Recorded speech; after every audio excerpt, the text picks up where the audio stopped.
Assalamualaikum, welcome to Bismillah Samials. இன்னைக்கு நம்ம பிஸ்மில்லா சமையல்ஸ்ல என்ன ரெசிபி பார்க்க போறோம் அப்படினா ரொம்ப டேஸ்டியான ரொம்ப ஹெல்தியான ஒரு ரெசிபி தாங்க. பருப்பு பாயாசம் பண்ண போறோம். வாங்க எப்படி செய்யறதுன்னு பார்க்கலாம். அதுக்கு முன்னாடி நம்ம சேனலுக்கு புதுசா இருந்தா Subscribe பண்ணிக்கங்க. கூடவே பக்கத்துல இருக்க பெல் ஐகானை கிளிக் பண்ணிக்கங்க. அப்பதான் நான் போற ஒவ்வொரு வீடியோ உங்களுக்கு நோட்டிஃபிகேஷனா வரும். இப்போ நம்ம செய்ய ஆரம்பிச்சிடலாம். ஃபர்ஸ்ட் வந்து பாசி பருப்பு வந்து நல்லா ட்ரை ரோஸ்ட் பண்ணி எடுத்துக்கலாம். அப்பதான் அந்த பருப்போட பச்சை வாசனை எல்லாம் போயிட்டு நல்லா இருக்கும் பாயாசம் குடிக்கிறதுக்கு. இது ஒரு பக்கம் இருக்கட்டும். இதுக்கு பாத்தீங்க அப்படினா நான் ஒரு அளவு வந்து பாத்தீங்கன்னா 1 டம்ளர் நான் பாசிப்பருப்பு எடுத்துர்க்கேன். அதுக்கு 1 டம்ளர் அளவுக்கு வெல்லம் எடுத்துர்க்கேன். கொஞ்சமா தண்ணி சேர்த்துட்டு நம்ம வெல்லம் வந்து நல்லா கரைச்சி எடுத்துக்கலாம். ரொம்பவும் பாகு தன்மைலாம் வரணும்லாம் கிடையாது. வெல்லம் கரைஞ்சி வந்தாலே போதும். அதுக்கு அப்புறமா நம்ம ட்ரை ரோஸ்ட் பண்ணும்போது நம்ம லோ ஃப்ளேம்லயே வச்சு ட்ரை ரோஸ்ட் பண்ணிக்கணும். அதுக்கு அப்புறமா நம்ம இறக்கும்போது கொஞ்சம் ஹை ஃப்ளேம்ல வச்சிங்க அப்படினா ஒரு சில பருப்புலாம் கொஞ்சம் கலர் மாறி இருக்கும். இந்த மாதிரி இருக்கும்போது அதோட டேஸ்ட் வந்து சூப்பரா இருக்கும். நீங்க ட்ரை பண்ணி பாருங்க. இப்போ நல்லா வாஷ் பண்ணிட்டு நம்ம ஒரு 2 இல்ல 3 விசில் கொடுத்து எடுத்துக்கலாம். பருப்பு வந்து ரொம்ப குழைய வேணும் அப்படினா ஒரு 3 விசில் கொடுத்துக்கலாம். அப்படி இல்லனா நீங்க ஒரு 2 விசில் கொடுத்தா போதும். பருப்பு கொஞ்சம் முழுசா வேணும் அப்படி நினைச்சீங்கனா. இப்போ வெல்லம் கூட நல்லா கரைஞ்சிருக்கு. இத நல்லா லைட்டா ஆற விட்டுட்டு நம்ம வடிகட்டி எடுத்துக்கலாம். வெல்லம் எப்பவுமே நம்ம வடிகட்டி எடுத்துட்டா ரொம்ப நல்லது. அதுல தூசி மண்ணெல்லாம் இருக்கும். இப்போ எல்லாமே ரெடியா இருக்கு. பருப்பு மட்டும் தான் வெந்து வரணும்.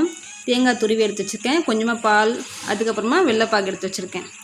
தேங்காய் வந்து துருவியும் சேர்த்துக்கலாம். அப்படி தேங்காய் பிடிக்காதவங்க நீங்க நட்ஸ் கூட சேர்த்துக்கலாம். இப்போ பாத்தீங்க அப்படினா பருப்பு நல்லா வெந்திருந்துச்சு. நான் வந்து நல்லா மேஷ் பண்ணி விட்டுருக்கேன்.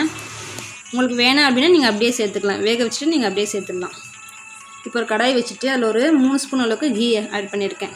கீ வந்து நான் மெல்ட் பண்ணி எடுத்து வச்சிட்டேன். ஏன்னு கேட்டிங்க அப்படினா நம்ம ஸ்டீல் பாத்திரத்துல செய்யும்போது எல்லாமே நமக்கு கரெக்ட்டா ரெடியா இருக்கணும். அப்பதான் வந்து அதுல அடி பிடிக்காம இருக்கும். கொஞ்சம் நம்ம மிஸ் பண்ணாலும் கொஞ்சம் டைம் லேட் ஆனாலும் அடி பிடிச்சிடும். அதுக்காக தான் நான் மெல்ட் பண்ணி எடுத்து வச்சிருந்தேன். இப்போ நம்ம தேங்காய் சேர்த்துட்டு அந்த கீல நல்லா வறுத்து எடுத்துக்கலாம். கூடவே நம்ம வேக வச்சிருக்க பருப்பையும் சேர்த்துட்டு நல்லா ஒரு மிக்ஸ் கொடுத்துருங்க. நான் நட்ஸ் எதுவும் சேர்க்கல. கடைசியா தான் கொஞ்சமா பாதாம் வந்து மேலே தூவி விடுவேன். இப்போ இதையும் சேர்த்துட்டு வெல்ல பாகு எடுத்து வச்சிருக்கோம் இல்லையா, அதையும் சேர்த்துடலாம். சேர்த்துட்டு நல்லா ஒரு மிக்ஸ் கொடுத்துக்குங்க. உங்களுக்கு கட்டியா வேணும் அப்படின்னு நினைச்சீங்கன்னா பால் வந்து அளவு கிடையாது. பாயாசம் வந்து கட்டியா வேணும் அப்படின்னா பால் கொஞ்சமா சேர்த்துக்கலாம். இல்லை பாயாசம் வந்து கொஞ்சம் தண்ணி மேலே வேணும் அப்படிதான் குடிச்சு பழக்கம் அப்படின்னா பால் கொஞ்சம் எக்ஸ்ட்ராவாக லாஸ்ட்டில் கொஞ்சம் அதிகமாக சேர்த்துக்கலாம்.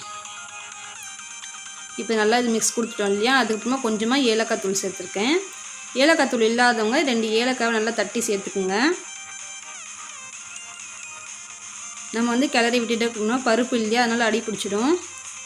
பாருங்க இந்த மாதிரி ஒரு கொதி வந்ததுக்கு அப்புறமா நம்ம பால் சேர்த்துக்கலாம். அதாவது இறக்குற ஸ்டேஜில் நம்ம பால் சேர்த்துக்கணும். பால் வந்து ஆல்ரெடி நான் வந்து காய்ச்சி ஆற வச்ச பால் தான்.